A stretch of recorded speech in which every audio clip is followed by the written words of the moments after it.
ان اللہ اشتاق الی لقائک یا رسول اللہ، محبوب زمانے کے دکھوں نے آپ کو گھیر لیا ہے، تکلیفیں حد سے تجاوز کر گئی ہیں۔ رب فرماتا ہے ذرا آؤ نا، میں اپنے رخ سے نقاب اٹھاؤں اور آپ کو اپنا جلوہ کرا کر کے آپ کے سارے دکھ دور فرما دوں۔ جبریل براق لے کر حضور کی خدمت میں حاضر ہوئے۔ حضور فرماتے ہیں وَدُونَ الْبَغْلِ فَوْقَ الْحِمَارِ، وہ جو براق تھا وہ خنصر سے کچھ چھوٹا تھا اور گدھے سے کچھ بڑا تھا۔ تو جبریل امین نے کہا حضور آپ کے لیے براق تیار ہے۔ پھر عرض کیا یا رسول اللہ صلی اللہ علیہ وسلم سب سے پہلے آپ کے دل کو غسل دینا ہے۔ حضور فرماتے ہیں میرے سینے سے میرے دل کو باہر نکالا گیا اور ایک تشتری کے اندر رکھا گیا اور پھر آب زمزم سے میرے دل کو غسل دیا گیا۔ جب دل کو غسل دیا گیا تو جبریل امین نے جب حضور کے قلب اطہر کو دیکھا تو حیران ہو گئے اور بے ساختہ پکار اٹھے۔ علامہ بدر الدین عینی نے اشراح صحیح بخاری کے اندر اس کو نقل فرمایا ہے کہ جو ہی قلب مصطفیٰ کو جبریل امین نے دیکھا تو بے ساختہ پکار اٹھے اور کہا قلب سدید فیہ عینان تبصران و اذنان تسمعان، واہ واہ کیسا مبارک دل ہے کہ جس کے اندر دو آنکھیں ہیں جو دیکھتی ہیں، دو کان ہیں جو سنتے ہیں۔ ایسا دل پوری کائنات کے اندر نہ کسی نے دیکھا ہے نہ کسی کا ہوا ہے کہ جس کے اندر دو آنکھیں بھی ہوں جو دیکھتی ہیں، دو کان ہیں جو سنتے ہیں۔ یہ جو قصیدہ پڑھا جاتا ہے مصطفیٰ جان رحمت پہ لاکھوں سلام، شمع بزم ہدایت پہ لاکھوں سلام، شہر یار ارم تاجدار حرم، نو بہار شفاعت پہ لاکھوں سلام۔ اس پورے قصیدہ سلامیہ کے اندر حضور کے ایک ایک عضو کی تعریف کی گئی ہے۔ کہیں حضور کے ہونٹوں کا تذکرہ کیا تو لکھا پتلی پتلی گلیں قدس کی پتیاں، ان لبوں کی نزاکت پہ لاکھوں سلام۔ کبھی حضور کے ہاتھوں کا ذکر کیا گیا، ہاتھ جس سمت اٹھ گئے غنی کر دیا، بحر موج سماعت پہ لاکھوں سلام۔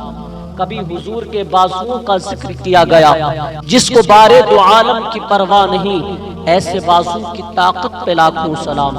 کبھی حضور کے سر کا تذکرہ کیا گیا تو لکھا کہ جس کے آگے سرے سربراہ خم رہے، اس سرے تاج رفعت پہ لاکھوں سلام۔ آقا علیہ الصلوۃ والسلام کی مبارک بینی کا ذکر کیا گیا، کبھی آقا علیہ الصلوۃ والسلام کی مبارک آنکھوں کا ذکر کیا گیا، کبھی آقا علیہ الصلوۃ والسلام کی مبارک زلفوں کا تذکرہ کیا گیا۔ اعلیٰ حضرت کا قلم چلتے چلتے حضور کے دل پر آ کر رک جاتا ہے اور سوچتے ہیں کہ اب کیا لکھوں۔ پھر اعلیٰ حضرت نے اپنے قلم کو اٹھایا تو یوں لکھا کہ دل سمجھ سے ورا مگر یوں کہوں، دل سمجھ سے برا مگر یوں کہوں، غنچۂ راز وحدت پہ لاکھوں سلام۔ اعلیٰ حضرت فرماتے ہیں دل تو سمجھ سے بالا ہے مگر یوں کہہ دیتا ہوں کہ اللہ کے رازوں کا اگر کوئی امین ہے تو وہ قلب مصطفیٰ ہے صلی اللہ تعالی علیہ وسلم۔ تو جبریل امین نے جب حضور کے دل کو دیکھا تو بے ساختہ پکار اٹھے اور کہا قلب وقی فیہ عینان تبصران و اذنان تسمعان، واہ واہ کیسا پیارا دل ہے کہ جس کے اندر دو آنکھیں ہیں جو دیکھتی ہیں، دو کان ہیں جو سنتے ہیں۔ حضور کی آنکھیں ہماری آنکھوں کی جیسی نہیں ہو سکتی، نہ ہماری آنکھیں حضور کی جیسی ہو سکتی ہیں۔ ہماری آنکھوں کے اندر تو میل کچھیل آ جاتا ہے، لیکن حضور کی آنکھوں کے اندر مذاق کے کجرے لگے ہوئے تھے۔ کسی شاعر نے کہا تھا مست آنکھیں رضا مذاق کجلے والی، گر میری سمت بھی اٹھے تو مقدر جاگ اٹھے۔ تو حضور کی مبارک آنکھیں، وہ کسی شاعر نے ایک جگہ اور کہا تھا کیا خوب سجن دیا آنکھیاں نے، جیوں بھر کے سراہیاں رکھیاں نے۔ سارے نبیوں کی زندگی کا مطالعہ کیجئے، ان کو سخت سے سخت اور کٹھن سے کٹھن حالات کا مقابلہ کرنا پڑا اور حالات کی سختیاں انہوں نے گوارا کی، لیکن اٹھنے والے قدم پیچھے نہیں ہٹے اور وہ آگے ہی بڑھتے چلے گئے اور عظیمتوں کے سفر طے کرتے چلے گئے۔ سب سے زیادہ مشکل اور کٹھن حالات میرے اور آپ کے آقا و مولا حضور نبی رحمت صلی اللہ تعالی علیہ وسلم کو ملے اور حالات کا جبر حضور کو سخت پڑا، تلخیاں گوارا کی، پیدا ہوئے تو باپ کا سایہ سر پر نہیں تھا، 6 سال کی عمر شریف ہوئی تو ماں انتقال کر گئی۔ حضور نے اعلان نبوت کیا تو اپنے ہی مخالف ہو گئے۔ سب سے پہلا شخص جو کھڑا ہوا اور جس نے بدتمیزی کی وہ رشتے میں حضور کا سگا چچا لگتا تھا۔ اس کی بیوی جس کا نام ام جمیل تھا وہ سارا دن جنگل کے اندر جا کر کے کانٹے جمع کرتی تھی، اور جن راہوں سے حضور نے گزرنا ہوتا تھا ان راہوں میں کانٹے بکھیر دیا کرتی تھی تاکہ حضور ان راستوں سے گزر کر کے اپنی منزل تک نہیں پہنچ سکے۔ لیکن میرے آقا علیہ الصلوۃ والسلام اپنے گھر سے نکلتے ہیں، ان کانٹوں سے بچ کر گزرتے ہیں، ان گڑھوں سے بچ کر گزرتے ہیں، اور پھر بھی ان تک پہنچ جاتے ہیں۔ حضور ارشاد فرماتے ہیں بچھا لیے کانٹے، بکھیر لیے کانٹے، کھود لیے گڑھے، پھر بھی آ گیا ہوں تمہارے پاس پیغام حق لے کر۔ عقبہ بن ابی معید حضور آقا علیہ الصلوۃ والسلام کے گلے میں کپڑا ڈال کر داؤ دیتا ہے۔ آقا علیہ الصلوۃ والسلام کے مکان کے سامنے کوڑا پھینک دیا جاتا ہے۔ آقا علیہ الصلوۃ والسلام کے اوپر حالت سجدہ میں اوجڑیاں ڈال دی جاتی ہیں۔ اللہ اکبر۔ اور یہ وہی ایام ہے کہ حضور کا شفیق چچا جب کفار کی ریش روانیاں بڑھتی ہیں تو فرماتے ہیں قل ما اعجبتا، اے میرے بھتیجے جو تمہارے من میں آتا ہے کہو، میں تمہاری پشت پر تمہارے لیے سایہ بن کر کھڑا ہوں۔ وہ بھی انتقال کر جاتے ہیں۔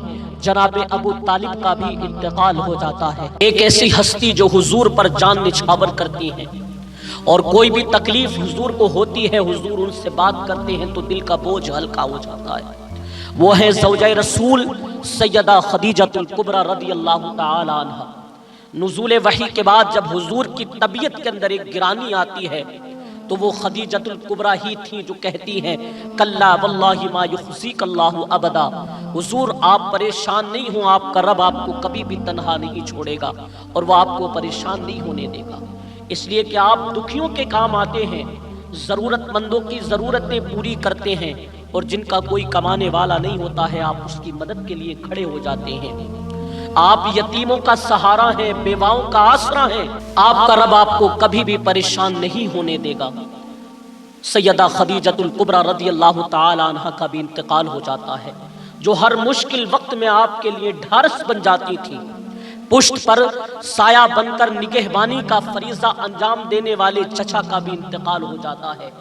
عقبہ بن ابی معید کی بدتمیزیاں بڑھ جاتی ہیں، راہوں میں کانٹے بچھاتے چلے جاتے ہیں، گڑھے کھودتے چلے جاتے ہیں۔ اللہ اکبر۔ ادھر آقا علیہ الصلوۃ والسلام کے غلاموں کو پکڑ کر چوراہوں میں لٹکا کر کے کوڑے مارے جاتے ہیں، چکیاں پسوائی جاتی ہیں۔ حضور گزرتے ہیں تو دیکھتے ہیں حضرت عمار ابن یاسر رضی اللہ تعالی عنہ کے خاندان کے ساتھ تکلیفوں کے پہاڑ ٹوٹے ہوئے ہیں۔ حضرت سمیہ رضی اللہ تعالی عنہ جو حضرت عمار ابن یاسر رضی اللہ تعالی عنہ کی والدہ ہیں، ان کو مکہ کے چوک کے اندر ابو جہل نیزہ مار کر شہید کر دیتا ہے۔ حضرت یاسر شہید کر دیے گئے۔ حضرت بلال حبشی رضی اللہ تعالی عنہ چکی پیستے ہیں اور آپ کے بدن کے اندر میخیں ٹھوک دی جاتی ہیں۔ عجیب عالم ہے۔ اپنے بھی مخالف سگا چچا راستہ روک کر کھڑا ہو جاتا ہے، اوجڑیاں پھینک دی جاتی ہیں، کانٹے بکھیر دیے جاتے ہیں۔ حضور جب طائف تشریف لے کر گئے تو ان کا رویہ اتنا شرمناک اور اتنا دردناک تھا کہ اس کی تلخیاں بھولتی نہیں ہیں۔ ایک دن حضور حرم میں تشریف لے آئے اور وہیں ام ہانی کے گھر جو کہ حرم کے بالکل قریب تھا حضور ٹھہر جاتے ہیں اور فرماتے ہیں انا بین النوم والیقظہ، ارشاد فرماتے ہیں میں نہ تو ابھی سویا تھا نہ ابھی جاگ رہا تھا بلکہ میری درمیانی کیفیت تھی۔ حضور فرماتے ہیں میں اپنی چچا زاد بہن ام ہانی کے گھر میں تھا کہ جبریل امین براق لے کر حاضر ہوئے اور پیغام سناتے ہیں ان اللہ اشتاق الی لقائک یا رسول اللہ، محبوب زمانے کے دکھوں نے آپ کو گھیر لیا ہے، تکلیفیں حد سے تجاوز کر گئی ہیں۔ رب فرماتا ہے ذرا آؤ نا، میں اپنے رخ سے نقاب اٹھاؤں اور آپ کو اپنا جلوہ کرا کر کے آپ کے سارے دکھ دور فرما دوں۔ تکلیفیں بڑی، اذیت حد سے تجاوز کر گئیں تو مالک نے کہا محبوب نے وہ منظر بھی دیکھے کہ طائف کے بازاروں میں لوگ پتھر لیے کھڑے تھے، اب میرا محبوب وہ منظر بھی دیکھے کہ رضوان جنت پھول لیے کھڑے ہوں گے، فرشتے قطاروں میں منتظر ہوں گے، وہ پتھر لیے کھڑے تھے اور یہاں جنت کی حوریں اپنے ہاتھوں کے اندر پھولوں کی کلیاں لیے کھڑی ہوں گی۔ تو حضور کے استقبال کی تیاریاں ہیں۔ جبریل امیر براق لے کر حضور کی خدمت میں حاضر ہوئے۔